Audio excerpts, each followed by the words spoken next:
देश में corona virus संक्रमण का दूसरा दौर अब तेजी से रफ्तार पकड़ता नजर आ रहा है। इसको देखते हुए देश के कई राज्यों में कोरोना संबंधी पाबंदियां फिर से लगाई जा रही हैं। कई राज्यों में लॉकडाउन लगाया गया है। वहीं राजस्थान में कोरोना के बढ़ते संक्रमण को देखते हुए यहां के 8 शहरों में नाइट कर्फ्यू लगाया गया है। राजस्थान में कोरोना के बढ़ते मामलों के बीच मुख्यमंत्री अशोक गहलोत ने 8 शहरों में नाइट कर्फ्यू लगाने का फैसला किया है। इसके साथ ही राजस्थान के सभी निकायों में 22 मार्च से रात 10 बजे के बाद बाजार बंद रखे जाएंगे। राजस्थान के 8 शहरों अजमेर, भीलवाड़ा, जयपुर, जोधपुर, कोटा, उदयपुर, सागवाड़ा और कुशलगढ़ में रात 11 बजे से सुबह 5 बजे तक नाइट कर्फ्यू रहेगा। राजस्थान सरकार के फैसले के मुताबिक शहरी क्षेत्रों में रात 10 बजे के बाद बाजार नहीं खुलेंगे।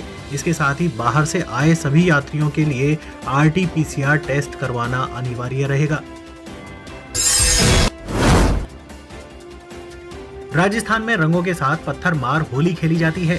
इस बार ग्रामीणों ने इसे बंद करवाने के लिए मुखर होकर प्रशासन का सहयोग करने की बात कही है।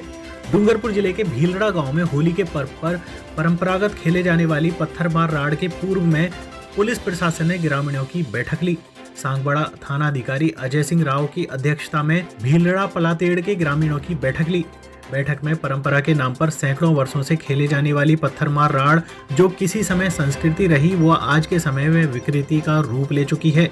अब ये पत्थरमार होली नहीं बल्कि कुछ और ही रूप ले चुकी है।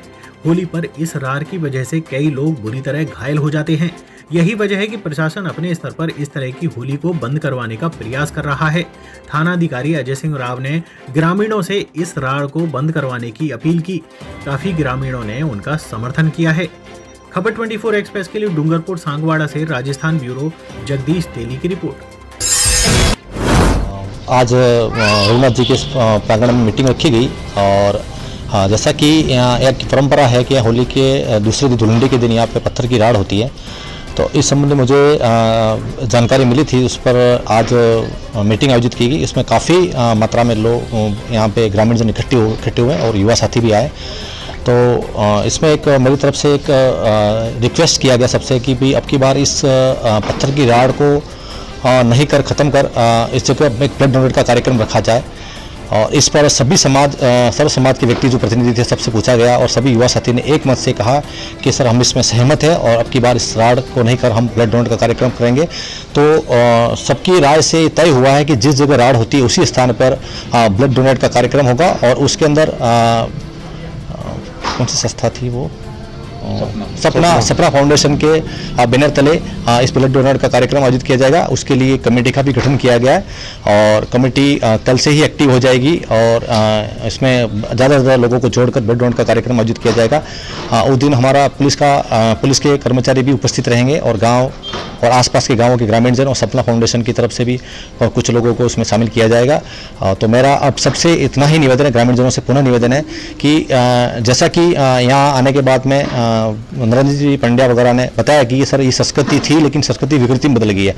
तो मेरा ये कहना है कि समय के साथ में बदलाव जरूरी है। जो संस्कृति अगर विकृति का रूप ले चुकी है तो उस संस्कृति को बदलकर एक नई संस्कृति को लाने की आवश्यकता है। तो उस सबने एक मत से इसमें हामी भरी है। तो मैं आशा करता हूं कि अब की बार आप और हम सब मिलकर इस पर सफल होंगे और तो उस जगह पत्थर की राड़ नहीं होकर एक ब्लड डोनेट का कार्यक्रम होगा, ताकि भीलड़ा का जो ऐतिहासिक पृष्ठभूमि रही है उसमें एक नया इतिहास जुड़ेगा कि पुरानी परंपरा जो विकृति का रूप ले चुकी है उसमें एक नई परंपरा डालकर एक शानदार समाज के लिए और पूरे राजस्थान के लिए एक अच्छा मैसेज जाएगा। तो मैं पुनः आशा करता हूँ कि आप सब इसमें सहयोग करें। जय हिंद, जय भारत। लाखेरी उपखंड क्षेत्र के डागरिया में बिखरा खाटू श्याम के भजनों का रंग। इत्र की वर्षा के साथ झूमे श्रद्धालु।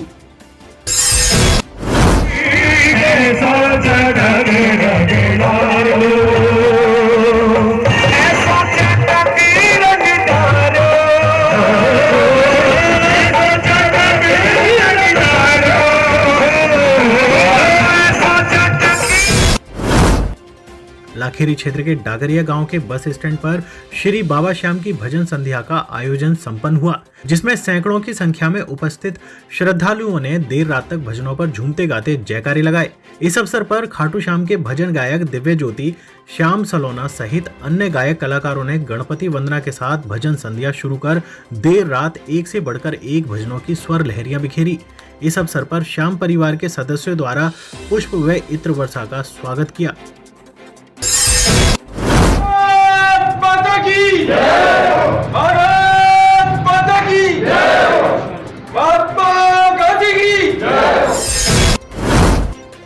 वर्ष 1931 में भारतीय स्वतंत्रता आंदोलन के दौरान शहीद आजम भगत सिंह, राजगुरु और सुखदेव को 23 मार्च को अंग्रेजों ने फांसी दी थी। यही वजह है कि आज के दिन को शहीद दिवस के तौर पर मनाया जाता है। राजस्थान के बूंदी जिले में भी शहीद दिवस मनाया गया। भारत की आजादी के वीर शहीद क्रांतिकारियों को नमन किया गया, याद किया गया। बूंदी जिले के लाखेरी में भी शहीद दिवस की 75वीं पुण्यतिथि के अवसर पर शहीदों को नमन किया गया।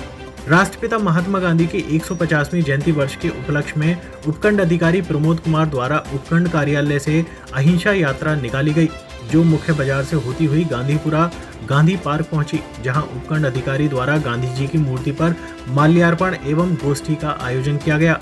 इसके पश्चात यह यात्रा लाखेरी के ऐतिहासिक धरोहर विजय गेट पहुंची। वहां पर बने शहीदों के चित्रों पर माल्यार्पण किया गया एवं शहीदों की जय घोष के साथ उनकी जीवनी पर प्रकाश डाला गया। राजस्थान के बूंदी से खबर 24 एक्सप्रेस के लिए राजेश तंवर की रिपोर्ट। ये भी याद हो कि उनके साथ काम करने वाले बटुकेश्वर दत्त को अंडमान निकोबार में काला पानी की सजा दी गई। आज उनका खुद का जो घर है वो बंगाल में केवल चुनाव में तलाशा जाता है। केवल चुनाव के समय लोगों को बटुकेश्वर दत्त की याद आती। तो मैं आप सब लोगों से इस शहीदी दिवस के मौके पर ये विनती करता हूँ कि अच्छे कर्मों, अच्छे विचारों और अच्छी चीज़ों को सहेज करके रखें। आप लोग इस देश की पीढ़ी है, इस देश का भविष्य है, इस देश का वर्तमान है। आप सब लोग यदि पूरी तरह जागरूक रहेंगे अपने कर्तव्य के प्रति, अपने कार्य के प्रति